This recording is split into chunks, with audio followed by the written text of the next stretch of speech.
Sachez, mesdames et messieurs, que pour chacun des petits-enfants et arrière-petits-enfants de Dame Indépendance, le mot union renvoie à l'idée qu'une union de tous est nécessaire à la construction d'un pays fort.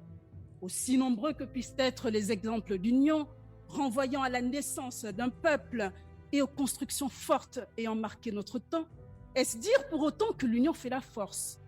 Répondre par la négative reviendrait à insinuer que Dieu se soit trompé.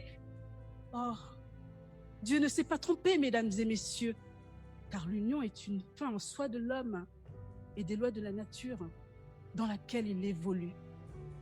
Tenez, à la question de savoir si l'union fait la force, la lâcheté pose la question. Est-ce en danger?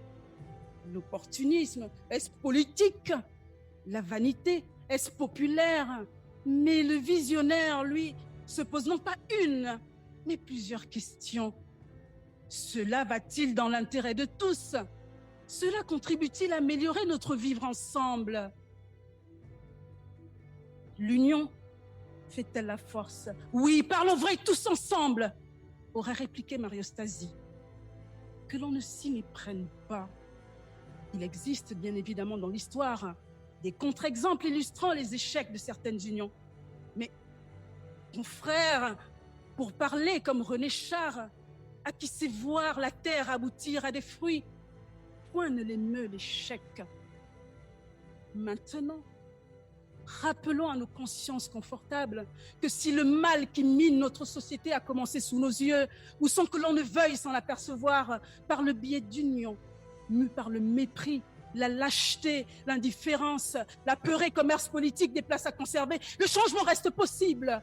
Aujourd'hui, par la mise en place d'union dans l'intérêt de notre communauté humaine.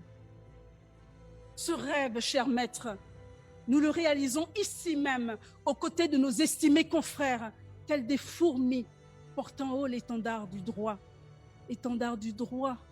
qui nous renvoie à la métaphore de la jarre trouée du roi Guézo du Dahomey qui déjà s'était adressé à son peuple en ces termes. Si tous les enfants du pays venaient par leurs mains assemblées boucher les trous de la jarre percée, le pays serait sauvé. L'union, quelle belle arme pour notre humanité. Parce que l'heure à la levée des boucliers, il nous importe, mesdames et messieurs, chers membres du jury, de réaliser que c'est à l'unisson que nous parviendrons à nous hisser vers les plus hauts sommets de notre histoire.